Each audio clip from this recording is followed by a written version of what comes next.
Welcome, Bronco Nation, to a very exciting video. This is an awesome opportunity that we've got to talk with a former Boise State great, a founder of an amazing program to support Boise State, and of course, Bronco Nation members and founder here, Nick Wade, as well. This is going to be an awesome video. I've been wanting to do this for a really long time. I've been wanting to bring Boise State basketball and talk about this amazing team on my channel. It just hasn't worked out timing-wise, but today we're going to finally get to do it. Of course, this is an incredible team that's just gotten to 22 wins, and we're going to get a chance to talk about them tonight. So as you can see, top to bottom here, we've got Joel York, a founder of the Blue Collar Club.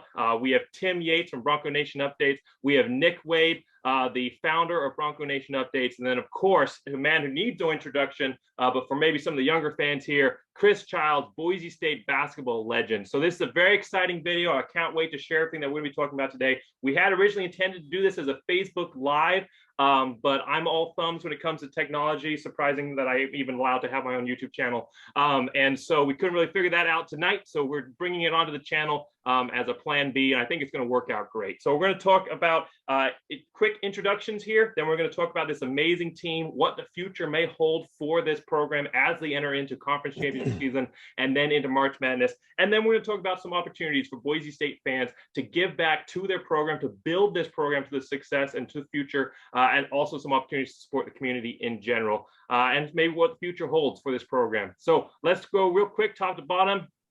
Like I said before, and most of you should know, Bronco Blameyer. I do weekly videos during the football season, previewing Boise State's football games and reviewing them as well. And I do general college football games throughout the season as well. So that's enough about me. Joel, how about you talk about yourself for a little bit?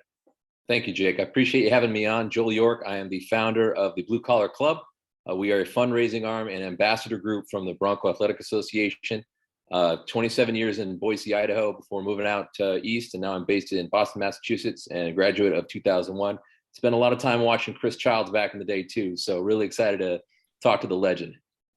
Awesome. And Tim, go for yourself. Well, I'm from San Diego, but I bleed blue, as you can see. I'm a Boise State grad, and I'm just very passionate about my university, our community, and also my daughter is going to be playing soccer there in the fall. So I'm excited about that, and I'm glad to be here, my friend. Awesome, fantastic. Nick? I'm Nick Wade. Been a lifetime fan of the Boise State Broncos, everything, football, basketball, you name it. I founded the Bronco Nation Updates in 2012, and just through preservation, we are the elite spot for Bronco fans all over the world. So right. Almost 10,000 members now. Almost. Awesome, thank you. And then I think that's all the introductions. We'll just move on. Oh, wait a second. Here we go. Most important, best for last here, Chris Childs, former Big Sky Player of the Year 1989, first team All-Conference 87 through 89, All-Tournament Selection and MVP 1989. He's in the Boise State Hall of Fame, and he's with us tonight. Chris, talk about yourself for a little bit real quick here. Well, like you said, I'm Chris Childs, Bakersfield native, former Boise State Bronco basketball player. A 10-year NBA veteran with 3 different teams, avid golfer, avid fisherman, avid hunter. Going to Boise State was a dream come true because I was able to be myself. When I went to the school, I didn't have to fit into any mold or play any different type of game. And when I got to the city, I fell in love with it. The history, the way the program was going with Bobby Dye. Meeting the football coaches, Lyle Stedenstich, and all those guys. There's just so many guys at that school and in that community that I can't remember everybody's name, but it all started there for me, and it went into my NBA career, and I wear it every day, man. I rock. I'm a Bronco for life. Yeah.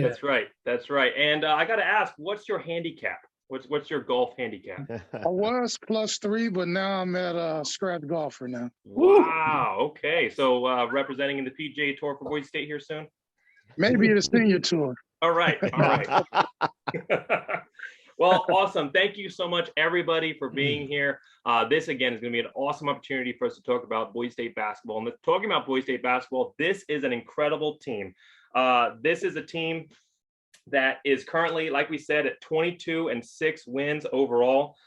It's a team that is averaging 68.5 points per game, and they're pretty good on their defense too, with 59.6 points per game. They're 29th overall in the AP poll. They have a 44% free field goal percentage, and they're averaging 35.7 rebounds per game, keep cleaning up on the boards. And this one will be interesting for you, Chris, because I know this was kind of one of your specialties. They're averaging 5.8 steals per game as well. So this is a team that is playing very, very well. It's a team that lost a lot of talent going into this season. Of course, last year's squad was just so talented, so many stars. And there were some questions about whether or not they'd be able to continue that high level of success coming into this season. And of course, it didn't start off great. 4 out of their first 7 games were losses. But since that time, the last 21 games, they've only lost 2 matchups, and they're now 19-2 in that stretch and 22-6 overall.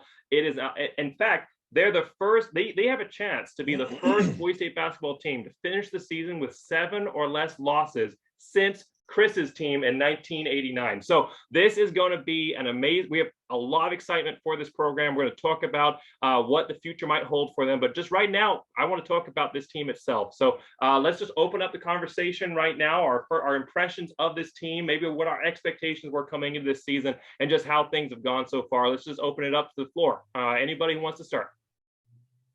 I'm happy to jump in.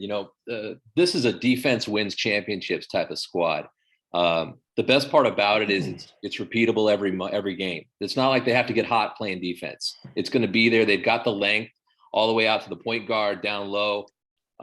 Everyone's able to contribute and put in, it's a real team effort on both ends. You never know. Sure, Kijab's going to have his points. Shaver's probably going to come in big, but he's had games where he's been off, and it hasn't mattered because other folks have been able to step in and make plays. And, we just saw it with Najee Smith, who is my favorite player on the squad right now.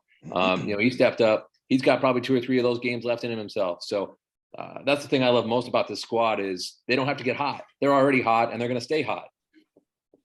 Absolutely. And that's something we saw last year with last year's team. There were so many superstars across the board that would heat up. But then as a whole, it seemed, especially in those late season games, that they had trouble melding together as a unit, especially when guys were having off nights. But like you said, this is a team basketball, and team basketball wins championship. Chris, you want to talk about that?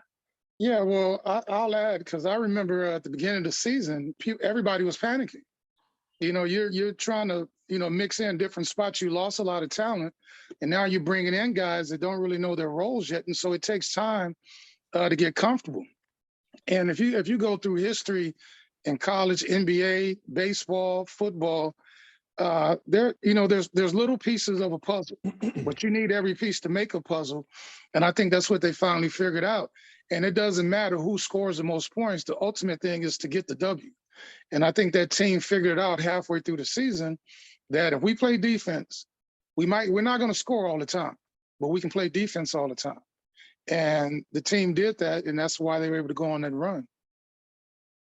Absolutely. Absolutely. Nick, Tim, you guys want to add in on this? Yeah, I actually have a different take on this really quick. I call this a good Mojo moment. Quick story.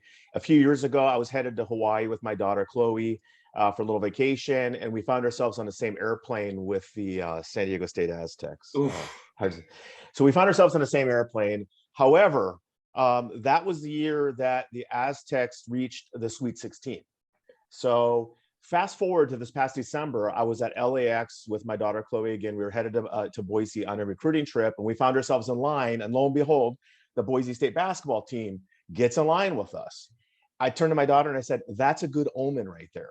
And she remembered exactly. She goes, "That's right, because we rode to San Diego State a while back." All right. I said, "This is a good omen." And so for me, and the other thing about it too, which was really great, I actually got a chance to just kind of observe the players, and I could tell their chemistry was really special. I mean, these guys looked loose. They looked like they were true friends. They looked like they were just, hanging out, enjoying each other's company. The other funny thing too, though, and I wish I got a video about this, we were sitting in the front of the airplane, so we got to see the players walk in one at a time. Honest to God, almost every single player hit their head on the plane coming in. And I thought to myself, this is like one of those moments where these guys need a bigger airplane. It's like in Jaws, we need a bigger boat. Hey, honestly, Tim, you can say that you were in first class. It's okay. The he was just waiting for the restroom, I think. I was just waiting for but honestly, it was awesome to see these guys because they were smiling, they were laughing. You could tell they were tired though, but it was just a great perspective, and it was just one of those things by chance, you know. And so to me, hey, if San Diego State can do it to the Sweet 16, we should be able to do it and beyond. That's right. That's right. And Chris, when you look at this team, what they've done so far, kind of talking about that chemistry that Tim's already talked about, and going off what you've already talked about as well, do you see any similarities between this team and then your team, of course, that won the Big West that year? Big Sky. Yeah, to an extent. I just enjoy watching because you can see that they have leadership. You know, when something goes wrong, they don't just point the finger. They come together. It's not just one leader, it's a team leadership. And that's important when you're getting into big games, when you get into the NCAA tournament with the, you know, with the fans and with, you know, the excitement of being there. You have to have team leadership so that everybody's on the same page. You can't have one guy believe in one thing and one guy believe in another. You have to have that team leadership. And just watching them throughout the year, that's what impresses me. And then, of course, the coach is just so good and so awesome. He's able to make adjustments during a game. And that's why I enjoy watching this team, because they'll play one way for 10 minutes. And then if they have to change their game, they're able to, because they're deep and everybody knows their role. And that's what you have to win a championship. Absolutely. And like you said, Leon Rice, one of the coaches that will, I think, at some point be in that with you in that Boise State Hall of Fame, because he's done something with this team that very few coaches across the country have done. When you look at Boise State's record under his leadership, when you look at the amount of 20-plus win seasons that Boise State has, I mean, it's really unmatched when you start talking in Boise State history, but also a lot of schools across the country as well. Nick, do you have a thought on this team? I know you go to a lot of the games. That you're in a situation that I'm not, actually living there in Idaho. So do you have a thought here on this Boise State team? From my perspective, what I see is just such a marvelous job that Coach Rice has done in delegating. Because what I've noticed on the watching is, I notice the assistants. I notice them. Especially on defense. I noticed that, and that's what we have. We have a gritty team that is great at defense. But I've also seen this year that they can put up with being manhandled and then rising above that adversity, and just like we saw on against San Diego State. I like that you talk about adversity, because obviously that's something that last season they had to deal with in buckets. So first off, it was the weird COVID season where you were playing these weird matchups with playing the same team back to back, which was really messed up a lot of the flow. I think what you would normally expect from a game, because you're trying to hold back maybe something for the next game as well, or you're just tired and this team knows you and you're going to go play and face them again. And then of course they started off hot with that big win streak, and then down the stretch obviously didn't end up that way. How do you guys think that adversity and dealing with adversity has made this team better coming into this season? You've been there before. I mean, you've seen the worst of the worst. I mean, they've seen dead crowds. They've seen empty arenas that they can't get any. They got to make their own mojo, as you used the phrase before. They don't need that crowd to really get going, because they've been in places where they haven't had it. So I think from that perspective, there's nothing that they've seen this year that they hadn't seen in the past. And I'm sure Chris can talk about, when you're seeing a team the second go around, it's probably a little bit easier as well.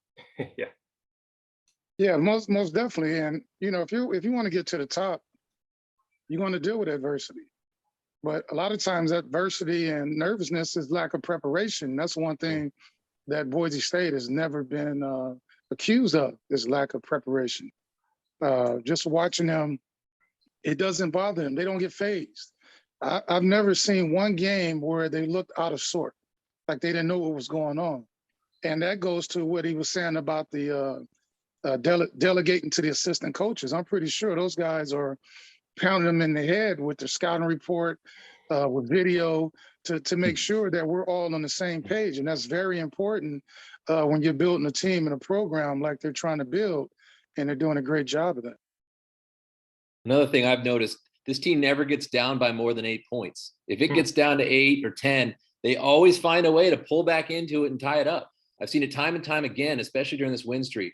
They haven't blown anybody out with the exception of like Air Force and San Jose. And that doesn't seem like that's really this team's role. They'll get up by 8, maybe they fall back a little bit, but they never, ever get blown out. And that's one of the things that it's awesome to watch this season, is that they're going to be in every game. Now, here on the East Coast, it's a struggle to stay up for some of those late games. Right. You'd like to go to bed a little early, but yeah, it's always, and then you got this buzz afterwards. I mean, shoot, I didn't go to bed till 2:00 in the morning after that free throw they got hit, because I've got this Bronco buzz that's going through my brain. But I'm happy to take it. Believe you me, that's my sacrifice. I always tell because I'm living on the East Coast right now as well, so I always tell my wife, especially during the football season when you got a game starting at like 11 p.m. I tell my wife after a Boise State game, I'm not getting any sleep because I'm either going to be too excited to sleep or too depressed to sleep. So either way, it's a loss.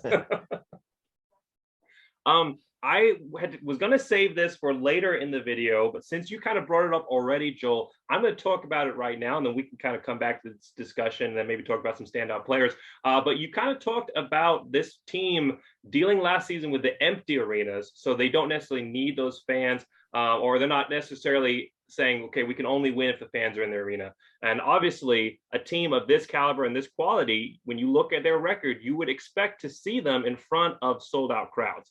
And that is not something that we have seen. In fact, it's been obviously last season when nobody was allowed in, those were record lows. But this season, with people actually allowed to come in, and you'd think with basketball being gone for a year, the community would be flooding in, and that's not happening. And I just want to talk about real quick, maybe have a little bit of a discussion, why we think that is and how we can change that going forward, because this team deserves to have fans in the stands. And yeah, they're winning they're doing a great job by themselves, but I always believe that fans make a huge impact, and they have been incredibly successful. Think how much more successful they could be with a packed out arena, and that is something I think they're going to need when you start facing those higher caliber opponents late in the conference tournament and into March Madness if they're able to get into it. So let's just talk about that real quick. Anybody can start us off on this, just real quick, talking about this kind of weird predicament that Boise State basketball finds itself in. Well, when I think of this team, I think of mental toughness. I mean, that's what they have. I mean, that's this team, right? And they have a love for one another, which is fantastic. You combine those two things together, you have something special. But you're right, absolutely right. I'm from San Diego, and I'm watching from afar, saying like, I can't believe that place isn't packed. I think I'm always hitting you guys up too, especially you, Nick, and Jason, going, why are there empty seats there? This place should be the hottest ticket in town, And again, I'm not making excuses. I should be up there a lot more, and I'm going to be. But the reality of it is that this community needs to support this team. We have something special. But here's the thing. Being from San Diego, growing up in San Diego, people used to call San Diego State the sleeping giant. They would call this university the sleeping giant. Even when they started to win, they weren't packing the place. They weren't packing the basketball arena. And they weren't packing, the football stadium. So people are just saying, the fans in San Diego are too laid back. They're not hardy. They're not serious about winning. Then you start to look at other college towns. You go to Pullman, Corvallis, these other little college towns. They seem to come out and really support the universities. And so from afar, people tell me the reason why people aren't showing up at these places because there's too much to do in Boise. It's a beautiful city. There's so much going on. I mean, people are snowboarding, they're hiking, they're fishing, And that's the same thing they say for San Diego. People are at the beach, people are at the desert. They're not doing these things. So for me, I look at it this way. We keep winning, people will come. It's been consistent. If we keep winning, we keep showing the community that we are worthy of their support. People are going to wake up to this. But not only that, let's look at the growth of the Treasure Valley. I mean, it's exploding. We're fastest growing city in America in a lot of ways. So for me, this has to happen. This is the evolution of our university. And the last thing I'm going to say is this. I sent our fantastic athletic director, Jeremiah Dickey, a message recently. And I said, hey, if Baylor can build a national championship basketball team located in Waco, Texas, no offense if anybody's from Waco, we should be able to do that times 10 in the Treasure Valley. So for me, I just think we just keep winning, we keep promoting, we got the right leadership in place, Coach Rice, Jeremiah Dickey, passionate people like us. I think the formula is going to be there, and I think we're going to come across a time soon enough that it's going to be the hottest ticket in town, and it's going to be hard for us to get seats.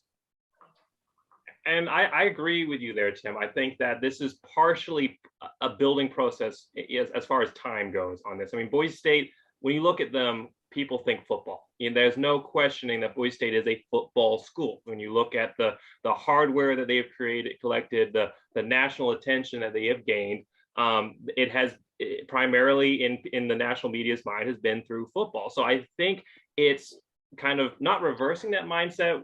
Football is obviously still important, but letting people know, hey, we're more than just one track school. And if Boise State wants to build towards the future, to joining some of these bigger conferences like the Big 12, like the Pac-12, they need to prove that they're more than just a one sport school, which I don't think has ever been the case, but there's obviously that perception. So for me, a big part of it is getting the community. They've bought into the football program. We've seen that success. Now we need to get that same passion to translate to the basketball court. Chris, I mean, I know that you played back in the 80s. Did you see Boise State basketball kind of grow? What was the fan experience like when you were playing on the court back in the late 80s there? Well, first, let me add that even though they lifted the COVID mandate, people are still unsure. It's true. When they're going to big crowds. So that has a lot to do with it. Also, these young men, they have to get out in the community. They have to go to the elementary school, high schools. They got to go out in the community, do fundraisers. They have to get the fans in the community involved themselves. When I got there, it was a football school. Mm-hmm. But I made it my mission to put us on the map. That yes, we are a football school. Yes, we do have the blue turf, but we also have the pavilion. And you're not going to come in the pavilion and disrespect us. And even though me being a young freshman, 165 pounds, I made sure that my teammates understood that not in our house, it doesn't happen. And I think that's the way the team is going now. But to get the fans more involved, the players, the basketball program have to get out in the community and make them want to be a part of it. Let them get to know who you are. Not just as a basketball player, but as a young man. When I was there, I mean, I still call it the pavilion. I will never call it Taco Bell Arena, ever.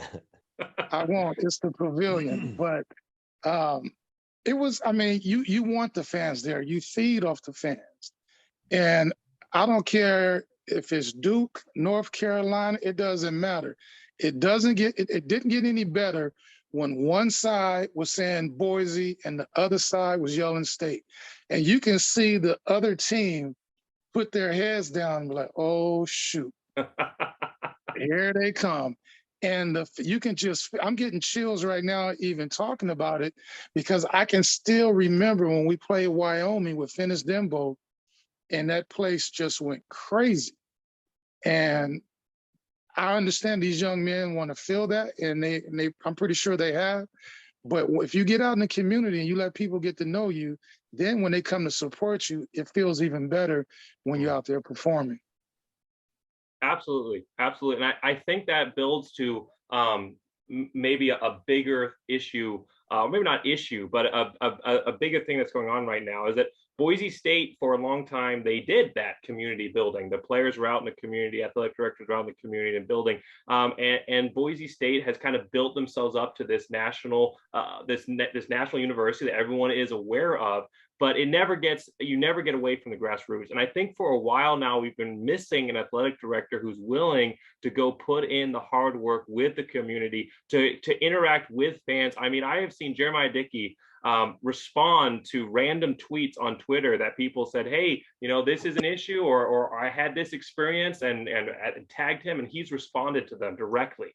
And I think that it takes that kind of individual who's willing to go out and build the community by their own bare hands if they have to. And that's why I'm incredibly excited about the future of this program, because I think we finally again have that kind of athletic director here with Jeremiah Dickey, who's going to be able to do that. So exactly what you're talking about, Chris, that's what I think it's going to take to pack out this arena, is to connect again on that personal level with the fans. And I think it wouldn't hurt to put some hardware in the trophy case as well. Absolutely. Obviously, you know, at the end of the day, the stats and records are great, but if the medals keep the history going and keep people coming back.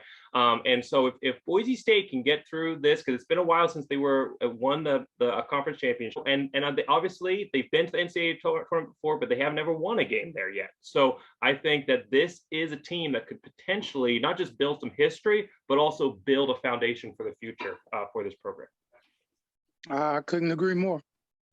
Joel, you look like you want to say something here on this. Yeah, I mean, when we talk about our arena, it's a great place when it's full, but one of the challenges is it's huge. And, you know, Baylor is 8,000. Duke, the Cameron Indoor is somewhere like 6,500. It's not a lot. Butler is smaller. I mean, it's just a huge place. And so that makes a ticket not quite as valuable as far as, let's be honest, guys, Boise's an event town. Until I'm proven otherwise, until they're selling at every football game, they're an event town. And that's just a problem that we struggle with in the Valley. And I say we, because, you know, I work with the BA quite a bit, and we talk about, you know, how do we get these increased sales? And one of the things is, I mean, maybe cutting off that top row and making it a 9,000 seat arena where every ticket is hot and every ticket is, you know, grabbed. That's what's going to need to make it, you know, the event for that day, as opposed to having all these other events going on. And no. We've got 400,000 people in the Valley. And one of the things that, you know, Chris, you made me think about is coming from Bakersfield, right? You know, we've got a lot of folks coming from California that live in the Valley that maybe if we talked with, you know, community outreach with so-and-so went to X high school in SoCal, so-and-so went to X high school here, you know, you can root for those guys now that they're playing up in Boise from a place that you used to live. And I think that there's a real potential chance for commonality there and a bond to grow with players that come up from California on both, from all sports, frankly, because we recruit everybody from California for all of our sports. So I think that that's a real important opportunity that moving forward we should really work at, is getting to know these people, less about W's and L's and more about their personalities and who they are, and caring about where they go and end up afterwards. Right. And that's one thing that when I got there, Eric Hayes was there, and he was from Oxnard, and a couple other guys from the football team, Bruce Bowen. There was a few other guys that were there that made it comfortable for me. And I remember Lance Sellers and a couple other guys from the football program told, you know, we would sit down and talk, and they told me to get out there and let the community get to know who I am as a person, not as a basketball player. Basketball is secondary. I know how to do that, but do I know how to interact with other people?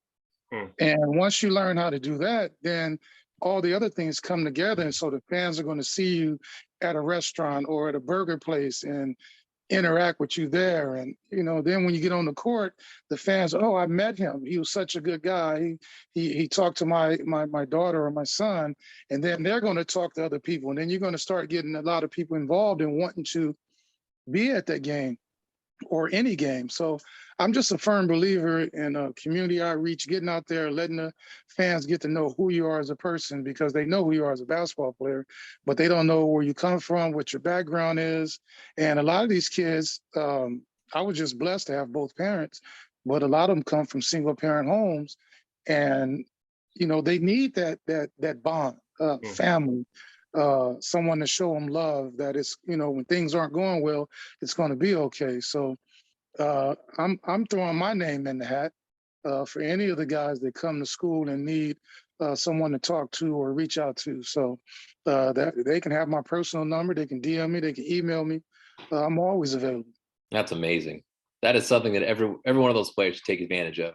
Especially, I mean, in this image of NIL, in this era of name, image, and likeness, the more the community knows these people, the more they're going to want to support them and buy their jersey or Let them, go out and sell their name out there. I think it makes a lot of sense. Chris, you're preaching the gospel, preach the choir, man. And I absolutely agree. That's something that, when NIL kicked off and even coming through into this upcoming season, compared to a lot of other universities, even group of 5 universities, Boise State has not necessarily competed as well when it comes to those NIL deals. As far as players getting those deals and big name promotions, hasn't really come about. And I think part of it is that connection with the community, that maybe that focus along the way, the path to success, maybe that focus was lost a little bit. And if we can reorient the focus of the university here, like I said, the work that Jeremiah Dickey is doing, the work that the coaches are doing, Leon Rice, I don't think I've seen a coach do more than Leon Rice has to try and pack the arena.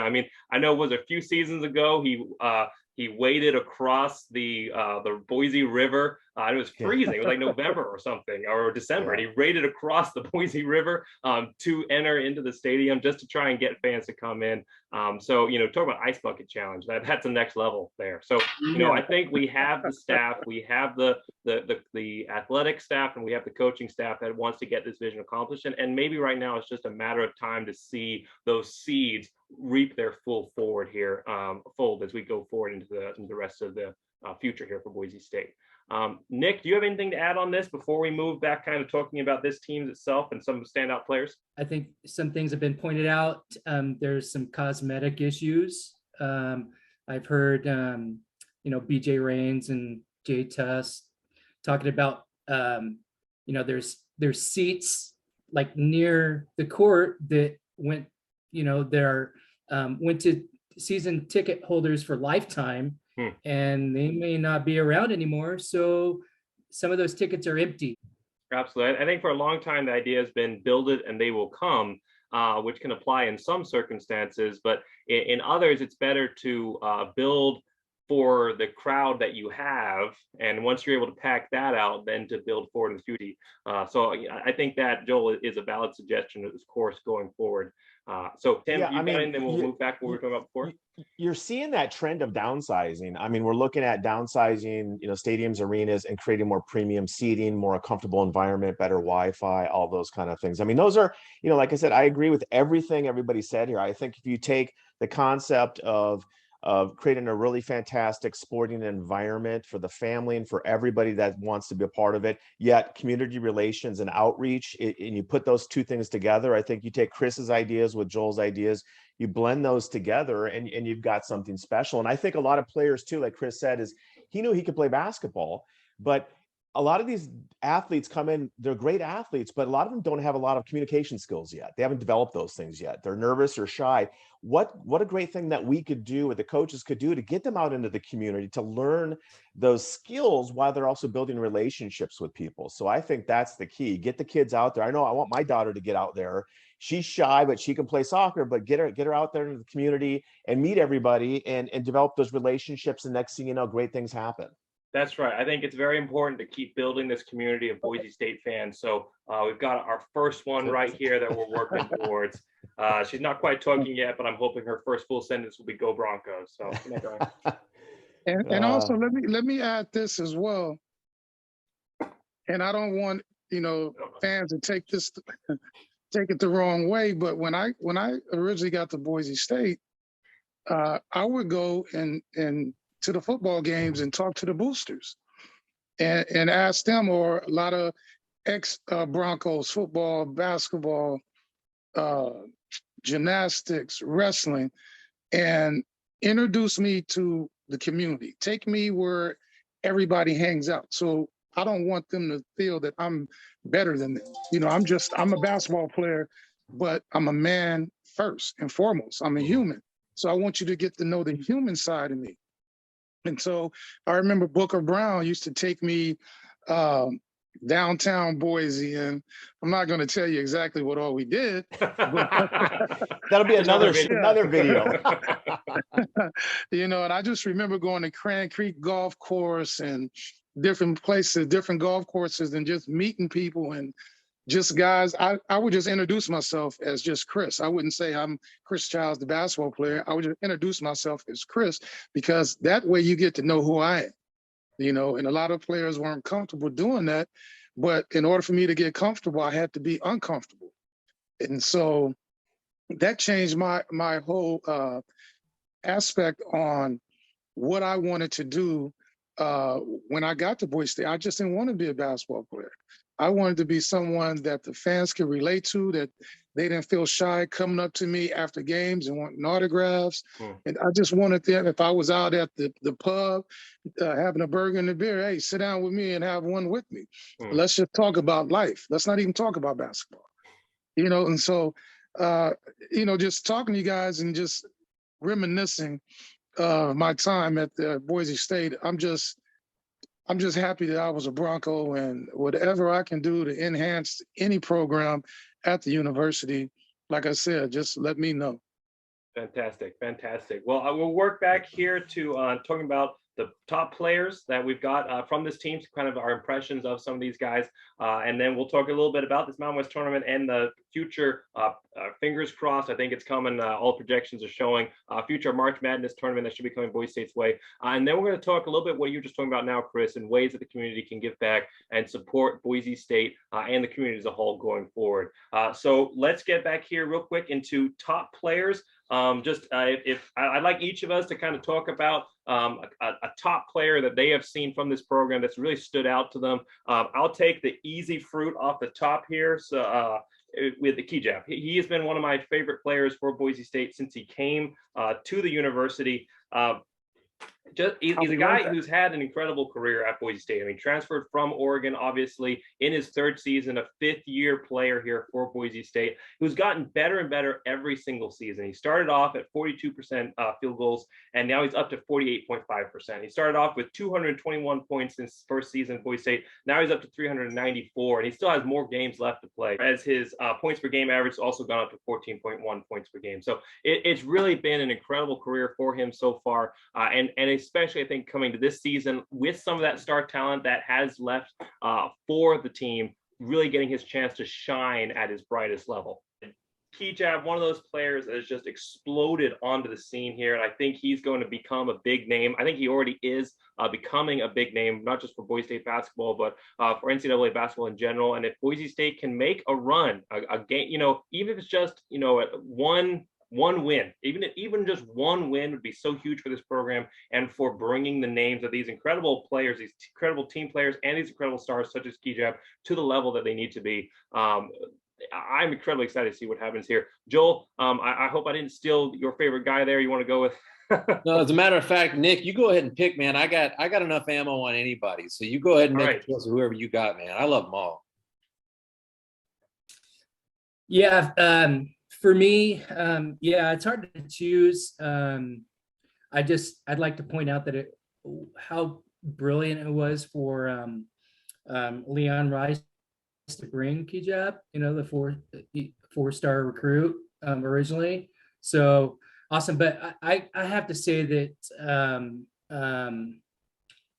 I like Shaver because with him, with the ball in his hand, he gives me a lot of that reassurance that like Chandler Hutchinson had.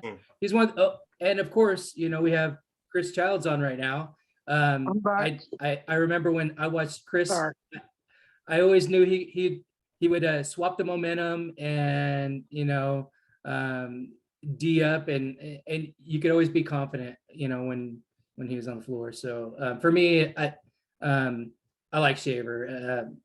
I like the confidence I have in his shooting ability around the horn. And just to be clear, there are so many great options on this team, and we might have our favorites that stand out, that pop out at us, but all of these players, like we've talked about at the beginning, it's not built on one player. It's a true team concept that I'm so excited about for Boise State, that they're finally kind of reaching this level of maturation where it's not just about one guy, it's about a group of guys coming together to go and win championships. So like I said, we have our favorites. We're kind of talking real quick here about some of the guys that pop off the board, but you can't pick one guy from this team and say this is the guy, because they're all the guy. Joel kind of said he wanted to go last here because he said he's good with any player. But Chris, you want to lead off next? I talked about Key Jab here, and Nick just talked about Shaver. If you want to go elaborate on those two, you can, or if you've got a different special favorite you want to talk about, you can do that too. Well, yeah, both of those guys are special. I like Smith as well. I just like the glue guys that do the little things, and any guy on this team, and I'm just looking at some of the games and some of the stats. It was a guy that, they would change who was winning the rebound battle, who was winning the score battle. And I'm gonna pick the team. I'm not gonna pick one player because they're all excellent at what they do. I think it was I'm not sure it was 5 or 6. That's when I saw the transition of coach delegating to the assistants, but then the coach was delegating to the seniors and the players on the floor. Like, you guys make the adjustment. You guys make the plays that you want to run. A lot of times when you're playing a game of basketball, you don't want to always look over at the coach for directions. You should already know game situations. And so I just like this team. I think once we get in, I think we will win our first game, NCAA tournament game. I really do in my heart because I like the toughness of this team. So picking one player would do the team injustice. So I'm gonna stick with the team and go with my gut that they are going to win the first tournament game of Boise State. I want you guys to know something. This is coming from a guy who went toe-to-toe with the 3 seed Michigan Wolverines and Glenn Rice. Okay, so he knows what he's talking about. I am going to say that Tyson Degenhardt needs to be spoken of because he is one of the people who started this catalyst once he got put in the starting lineup, and it's become the Tyson Degenhardt player of the week instead of the freshman of the week because the man has been showing up most every game. Struggled a little bit last night, or was it last night? 2 nights ago, San Diego State. But other than that, the guy has been, and they didn't need him. It was somebody else showed up. It was Najee. So, but he's been plugged in the lineup and has been as mature as he's playing beyond his years. And he's been aggressive. He's been interacting with the fans on the court and getting everyone riled up. I love his game. Plays outside. He shoots the 3. He comes in and rebounds, takes those charges. That's my favorite part of his game, I think, is all those charges that he takes. That's what I think, and I'd be remiss if I didn't talk about the Diesel, Milad and Armoose as well, and that guy is pulling down rebounds left and right. It's nice to have a big, strong guy who will go out and cover the guy at the 3rd, shooting those 3s. He's still out there. I don't know how he does it because he's been able to shuffle back and forth and keep much faster guys in front of him, which is just incredible. Well, obviously, Chris, you were Jeff Foster Memorial Award winner in 1989, and that's given to the player that is kind of that glue, that does the little things right, that kind of is that silent voice that brings the team forward. Do you guys have a player that you would like for that kind of position, kind of that guy that does all the things in the background right for the team? Maybe not someone that's the full star, like a Key Jab kind of player, but someone who is a voice and a mover for this team. I don't know. I'd have to be inside the locker room, to be honest. I'm sure there's that's hard to say because we're not there. I know what we see on the court. You just mentioned him taking all the charges and doing all the dirty work. But it's hard to get a grasp of what they're talking about in the locker room, what they're talking about in the weight room, what they talked about during the summer program to prepare for this season. So we would have to know all that information for me to give an assessment of who that guy would be. But thank you for bringing up Jeff Foster because he's someone that's very special to me still to this day. When I made it to the NBA, I wrote his name on my shirt. That I wore in practice all the time because regardless of what he was going through, he always worked hard. So that was a great award. And the next person at Boise State that gets it, hopefully they'll carry that with them for the rest of their lives.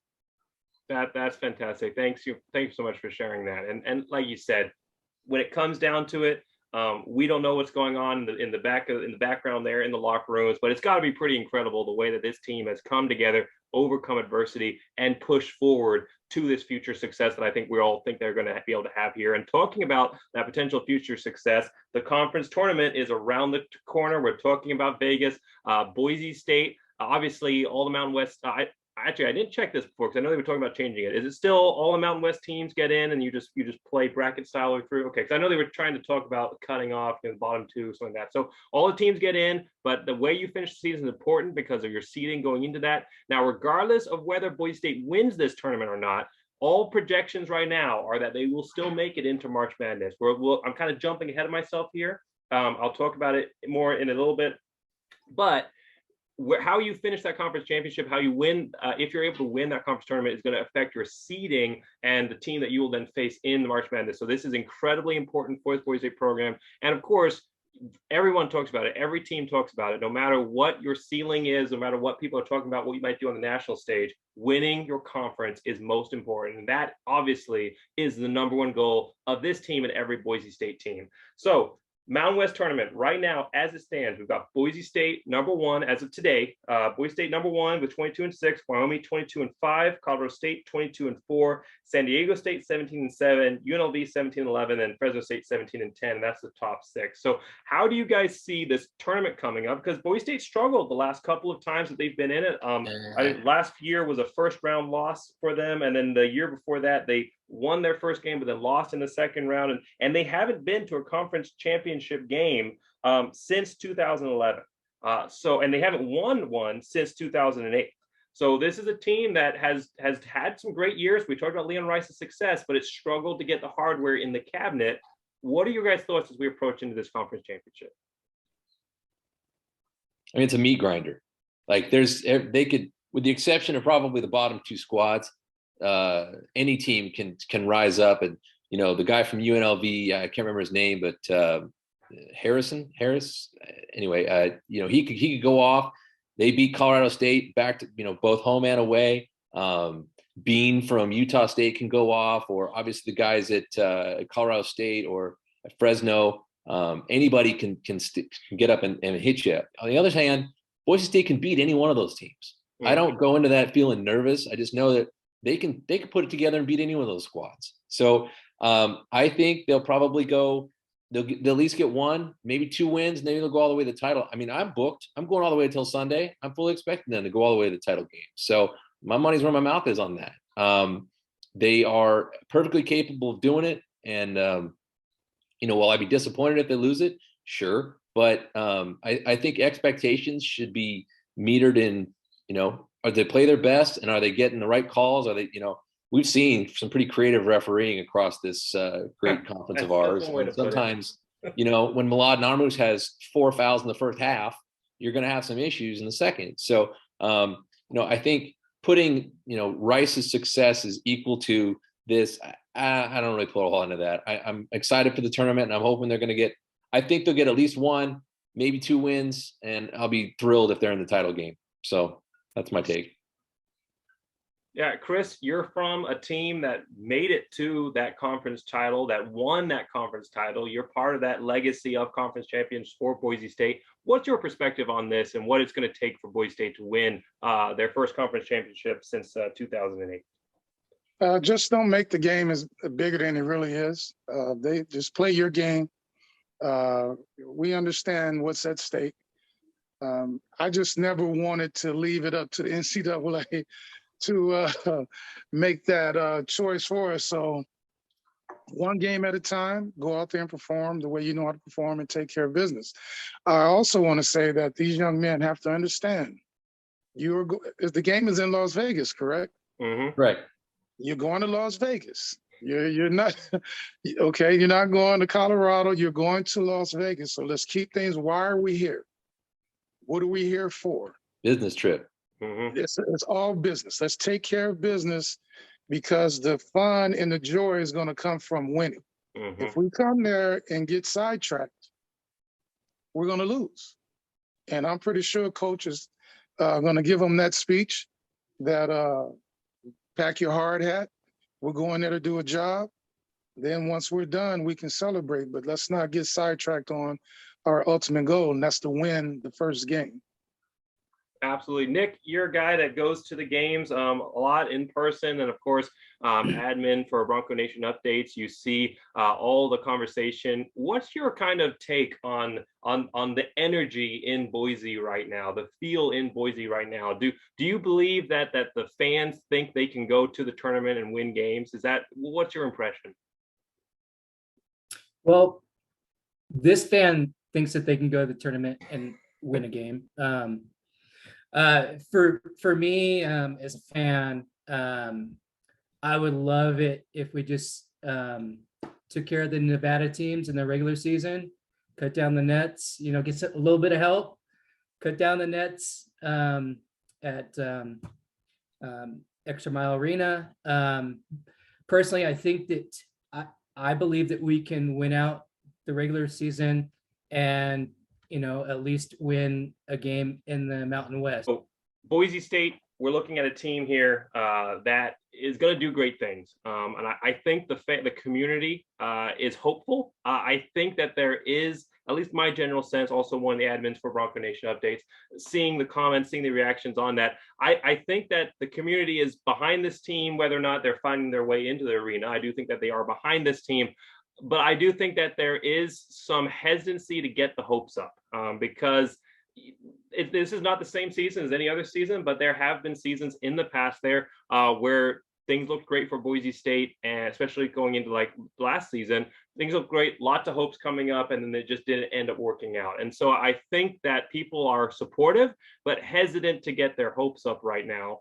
And hopefully that this Boise State team, a good showing in the Mountain West tournament, whether it's winning it or at least making a good showing through the end, I think will help raise those hopes to where they need to be for fans to fully 100% buy into this team who deserves that support. And Nick, good to see you back. Sorry for the connectivity issues, but we'll move on here. Talking about March Madness. So 7 NCAA appearances for Boise State in their history. And they just so close so many times.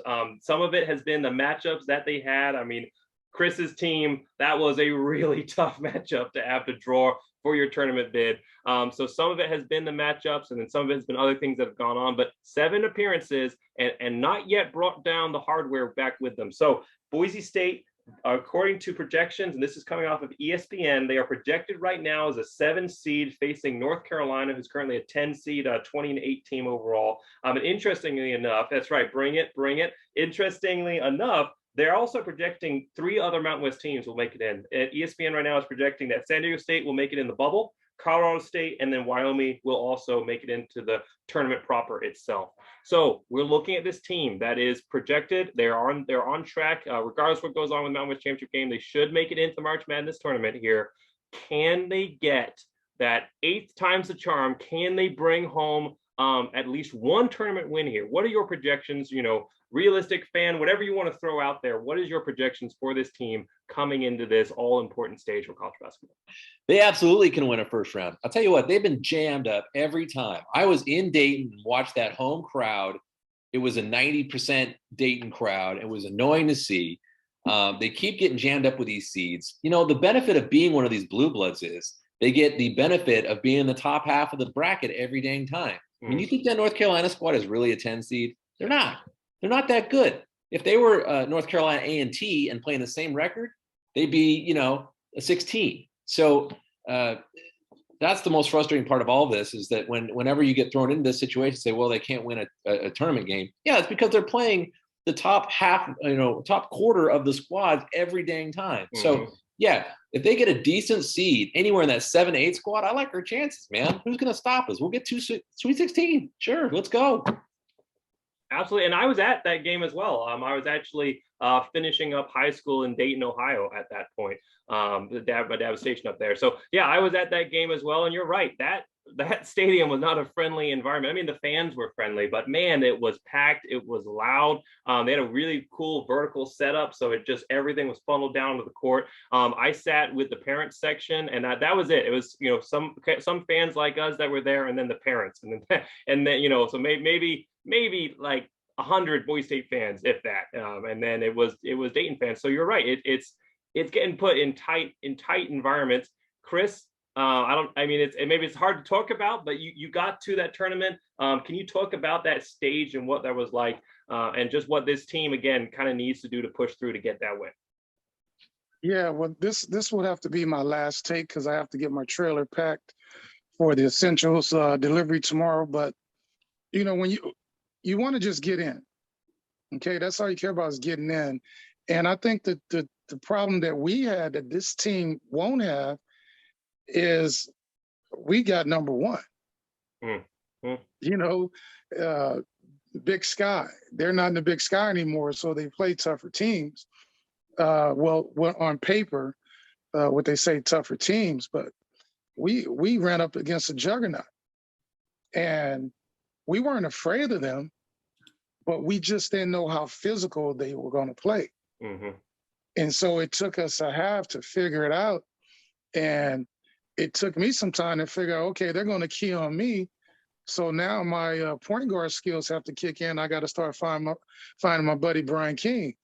And I think Brian King had the best game of his career that game, because now they didn't know that he was a shooter, and we were able to get back in the game and compete. But I don't see this for this team. I agree with Tim that if we get in North Carolina, they're not a 10 seed.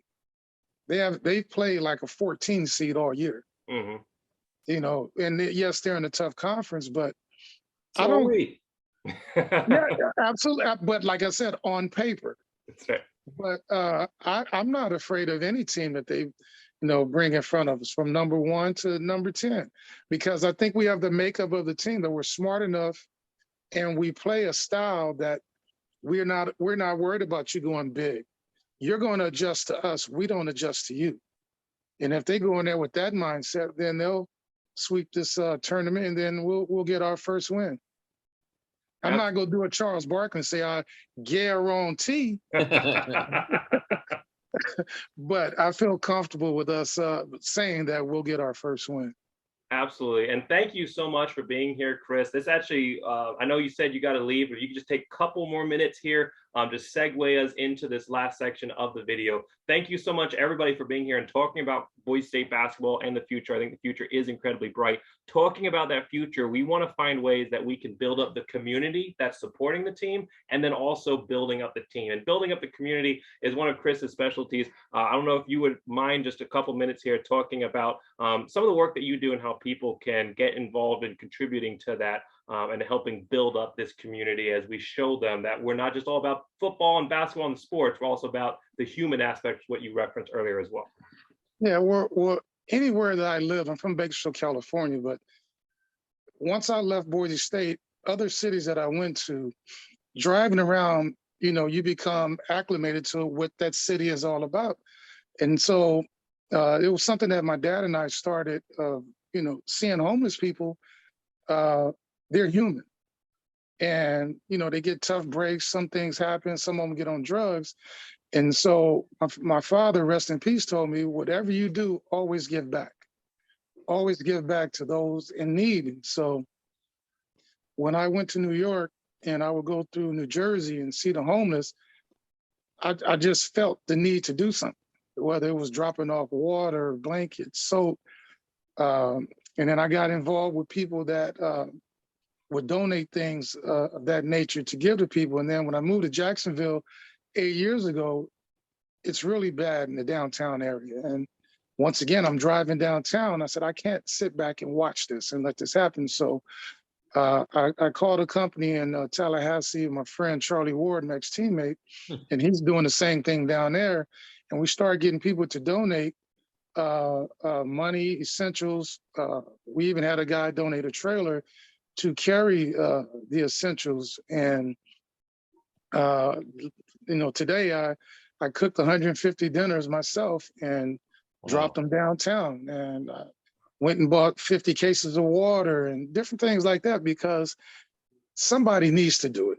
We see it, a lot of us see it on a daily basis, but we get skeptical, like, oh, I don't want to touch that person, or I don't want to be around that person. I could be that person. And so I view it as that. And then I also mentor young fatherless men. I give them an avenue that we meet twice a week, and just to talk about your day, what's going on at school, what's going on at home. How can I help you be a better version of yourself? We have teachers come in and they have to come to study hall twice a week. No iPhones, no earbuds, none of that stuff. We want to get to know who you are so we can help you be the best version of yourself. Be a better version of yourself today than you were yesterday. And and then I also train kids, ironically, in basketball. I got the the itch again 2 years ago. Just one quick story, and it happened at Boise.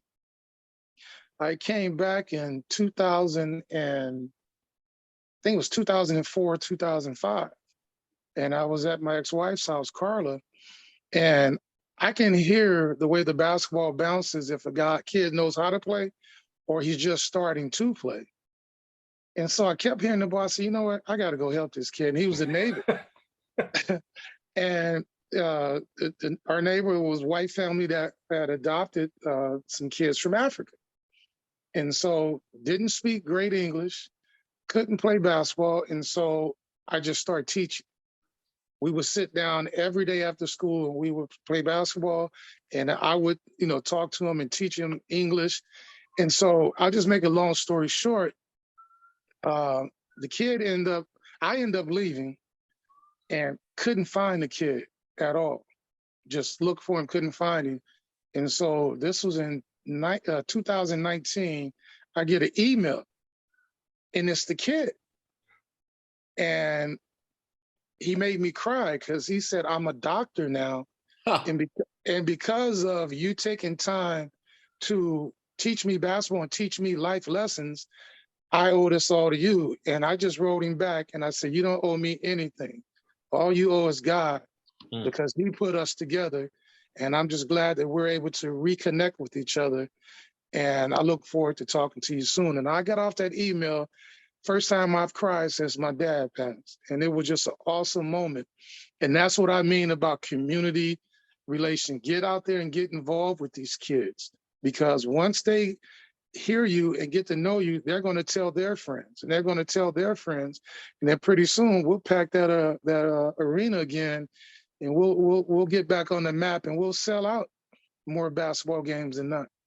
That is an incredible perspective there, Chris. And like you said, that's where it starts, building up the base of the community and building them up and supporting them and giving back to those communities and building them up and building towards the future. And ladies and gentlemen, I mean, this is a guy he's a successful athlete. He's done incredible stuff with his community. And his career going through the NBA, he's achieved at the highest of his athletic goals. And he has this humble mindset to say, it's not about me, it's about others. It's about what I can give back and what God is using me to do. I can go back and give back to the community. And absolutely, Chris, you're an inspiration for all of us to do the same wherever you are. Like you said, Chris, you're now here in Florida, but all those in Boise and all those in Oregon and all those wherever you are, there are people in need. Always will be. There always have been. There always will be. And it's about finding those ways to reach and give back to the community, like Chris has done. And it's finding those avenues for yourself. And people aren't always going to provide them for you.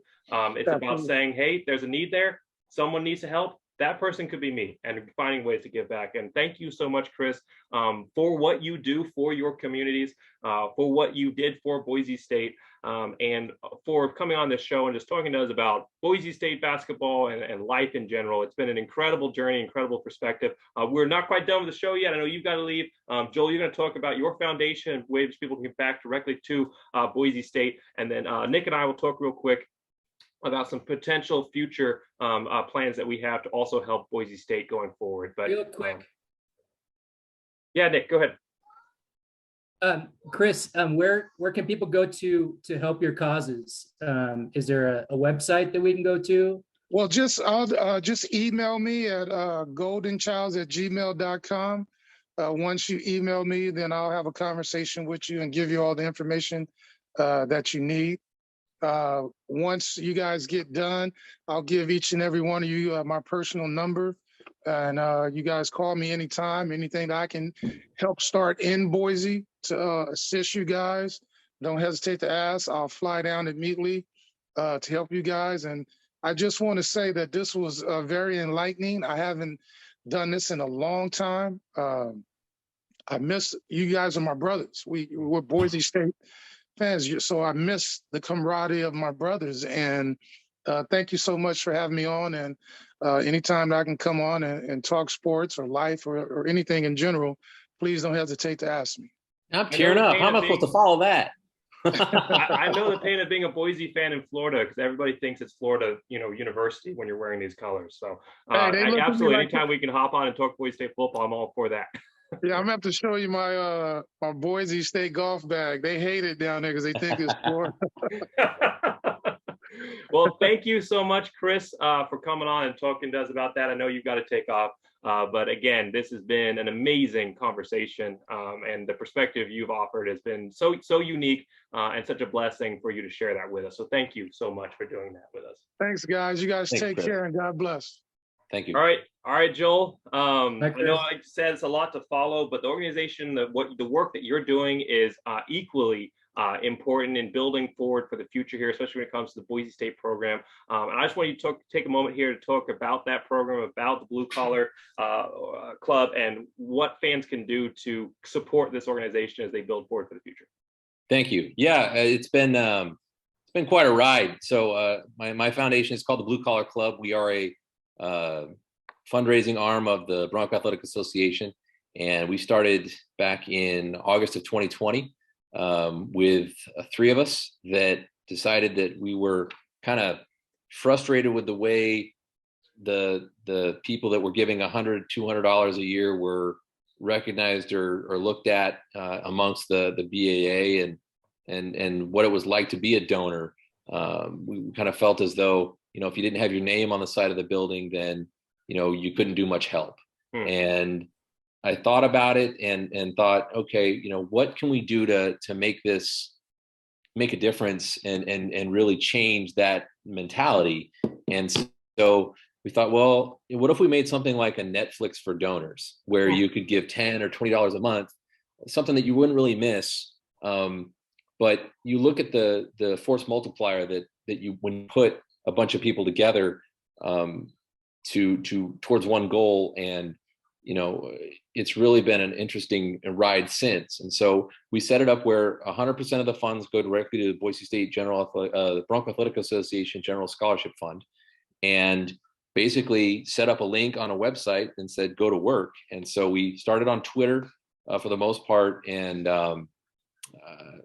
we raised between our fiscal year is kind of the school year. So September through August of the following year in 2021, we raised $4,700 on 16 or 17 members. So, in a pandemic year, not bad. We were pretty pleased with that. And then this year with Jeremiah Dickey stepping up, and then Cody Gogler getting on board at the BAA, it's been a complete and utter flip-flop. I mean, it's been unreal, the amount of growth that we've seen, because they've embraced us. And we're kind of kept at arm's length because we're able to do some fun stuff that they aren't necessarily able to do as a state organization. But our main, I guess our motto is raise funds, have fun, and bleed blue. And that's what we do every day when we're looking at activities to do within our organization. I wanted to find a way to give back to these people that are giving a smaller amount. And so we do members only question and answers. So we had James Webb on, we had Dave Southern, we had Aaron Tevis. We just announced Kobe Carl is going to be coming on in the next 2 weeks. So some pretty big, Tom Scott. So some pretty big Bronco personalities. I'm actually going to get Chris Childs, if I can, now that I've got his contact info, I'm going to hit him up too. Because, those are, they've got those stories that you don't necessarily always hear through the mainstream media, just because they don't really get a chance to tell them. So they told some really interesting stories and through our newsletters. You can see some of our old newsletters at bluecollarclub.org. That's where we send most people to learn more about our program, and that's where you can sign up to donate. We like it at $10 a month. It's really great. We're at 170 members now, and we've raised a little over $16,000 since August. Wow. Right now, we're in the process of what's a Senior Day fundraiser, and we're doing something really fun with that, where people can, donate $3 for every 3-pointer that's scored on senior night for the women's and men's basketball game, or $1 for every steal, or we've got somebody that's doing $50 a dunk. Nice. So shout out to Paddles Up Poke. They've been a huge supporter of the Blue Collar Club over the last couple of months, and I've really appreciated them. They honored us actually at the Boise State basketball game back in November, the last one at St. Louis. So we might have been the bad luck that night, but I like to see we're the catalyst that started things on the right direction. That's right. So it's really been a great fun thing. It's my second job. We don't make any money off this. 100% of the funds goes directly to the BAA, and that's where we always want it to be. We never want to be putting anything aside for our own. It's all about Boise State, and I'll go into them. Our stretch goal this year is $43,000, which is enough for one full ride for a student athlete. That would be our blue collar scholar. Right now we're on pace for $35,000 in year essentially one. We didn't really count the first year as year 0. So year 1, we're almost there. And then from there, we want to sponsor, the blue collar club golf team, or the blue collar club gymnastics team, or however big this can get. We think about, you've got 9,000 followers on Bronco Nation Updates. If we had half of those people sign up for $10 a month, we'd hit that goal of 10,000 donors that we're looking for to get to the Big 12, which, by the way, is another great benefit of the Blue Collar Club. Is it's an entryway, and it adds a donor to that all-important number of donors that the Big 12 and the Pac-12 and all these other big schools, they look for these donor numbers. And it's not necessarily the amount they're giving, it's the amount of people that are giving. Because that then lies into, okay, how many tickets can they sell on the road? How many eyes and ears are they getting for advertising and things of that nature? So it's very important to be involved, even if it's a little bit. I mean, shoot, we've all, if you're going to Starbucks once or twice a month, you're paying for a Blue Collar Club membership. Yep. So, that's, the other main thing that I want to talk about that we've got coming up, we've got 3 big events coming up. The first one is we're going to be down with BJ Rains and Bronco Nation News down in Vegas for the Wednesday night. We're going to be doing a party there, and then we're going to do a pregame and postgame after every game. So I hope we're doing a postgame on Saturday night. We don't know, but we're going to be doing something every night that we're down there. So we're really excited for that. Keep it on our Twitter and our Facebook. We'll be monitoring that and letting everyone know. The next one is Blue Collar Club Weekend, which I'm really excited about, because the big thing about our program is we support all sports, not just men's basketball and football. We're doing all sports. So we're doing April 21st through the 23rd. It's going to be kind of like a pub crawl for sports, if that makes sense. So we're going to start at men's tennis, and then we're going to go to women's tennis, and then we're going to go to softball, and then we're going to go back to women's tennis, and then we're going to go to softball again for a whole weekend. And intermingle in that, we're going to have meetups. We're going to tailgate.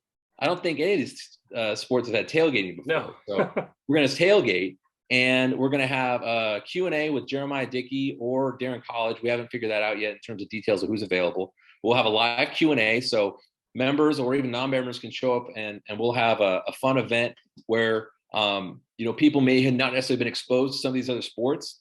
We're going to have a Q&A with Beck Rogar, the head coach of the tennis team, after his match. So how often do you get to talk to a coach after the match is done? This guy is completely, out of the kindness of his heart, has embraced the Blue Collar Club. Coach Schultz, I've been talking with him. He's all about it. So it's really been a wonderful experience for me. Selfishly, it's just been a great excuse to talk to some awesome Bronco legends and be on things like this. Chris Childs, are you kidding me? Like that's my basketball hero. So that's awesome to talk to him. So this thing has been, it's given way more than the hours that I put in. I can tell you that in terms of a wonderful experience, but we're really excited where it can go. How many people have $10 in their pocket a month that can donate to this? I really want to implore the folks at Bronco Nation Updates to think about that. And if they really want to be part of change at Boise State, and we talk about where this future is going, and we talk about this community and this grassroots, this is it. Right. This is it. And this is what gets us to the next step. And this is what gets us all the money that we raise. That means that it's $35,000 that can go towards sand in the golf in the pits at the volleyball courts. Right. It's new uniforms for the golf team. It's things like that maybe they didn't have before, but now instead of having to pay a scholarship, they can do other things with it. And that's what's really great about this. And I hope that everyone really thinks hard about, what are they doing to make change at Boise State, and what are they doing to have an impact? And it doesn't take much, you guys. It really doesn't. And you'll all be BA members. The Blue Collar Club is directly tied, so you get all the benefits associated therein with its priority points, or access to different tickets and things of that nature. So all that is in line. And there's a sense of pride. I mean, it really feels great to know that, we're making a difference. And how often do you get a chance to say that with $10 a month? Not very often.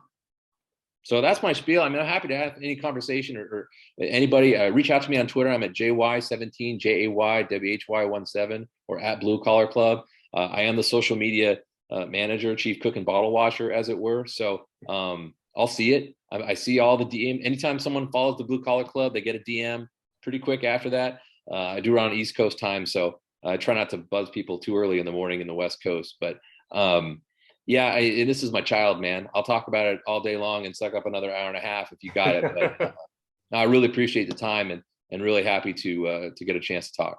And I'll throw in on the description of this video, and then also hopefully in the comment section of the video itself, when I post it on Facebook as well, I'll throw in the links to all of that, link to your Twitter, link to the Blue Collar Club website. And then you also have a Facebook group that started, Facebook group, not a page, Facebook group that started up recently here the last year, and it's coming off the ground as well. So that's also a future avenue that fans can connect and build this community of supporters for the Boise State Athletic Association and the Blue Collar Club here. And then obviously you talk about grassroots and you talk about being that inspiration that started off the Boise State win streak.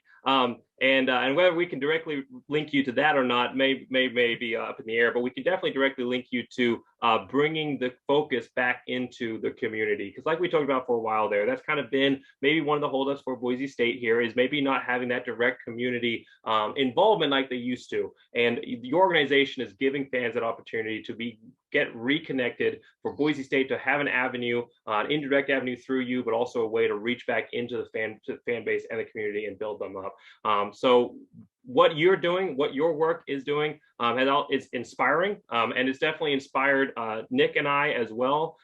We are doing everything we can to support your organization and to continue to push it up. And then all the great football teams, basketball teams, universities, all the great universities have multiple donor programs. It all starts with one donor program getting out there and saying to the fans, we can build this university, we can do this. And you've done that, and we're going to continue to build that, and I can't wait to see what the future holds for you. And then Nick and I and Tim and a couple other people from the Bronco Nation page, we're also trying to start an organization that comes alongside and supports what you guys are doing. We're trying to do one that's a little bit more focused. We'll have more on this for fans and for members of the group and for Boise State fans in general, ways they can support this. But we're trying to find to create an organization that is a little more focused on its goals. We're starting off very limited. We want to increase money for coaches' salaries, specifically for those coaches' raises and those assistant coaches that Boise State can continue to keep, especially in the football program, those coaches around. So we're trying to increase money for coaches' scholarships in the football program.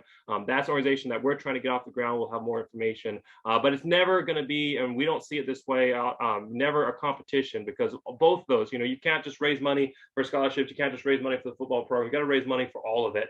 And so we hope that all of our members support Joel's organization here, the Blue Collar Club, and the incredible work that they are doing. And then stay tuned for more updates on ways that you can also give back. I mean, like you said, $10 a month is all that you guys are asking here to kind of just get off the initial ground. That little amount of money, that's a pizza a month. You wouldn't miss a pizza. Maybe your waistline wouldn't miss it that much either. And you can make major change that promotes our university to the next level. And that's the same kind of thing that we're trying to do with our organization, that we'll have more information for fans as well coming forward. Nick, you want to talk a little bit about that at all here at the end? Yeah. Again, thanks, Joe, for meeting with us. And I'm really grateful for Chris Childs. But I mean, this whole session that we've had is basically shows this is the Bronco way. Our board is focusing on for right now. We think it's a shame that, the flag staff of the Mountain West Football Conference, our coaching staff is 6th in the Mountain West. And so or a salary. Our group number. is, Number. and also Leon Rice having the magical season he's having, even Leon Rice is like 6th or 7th within the conference. I think I just heard.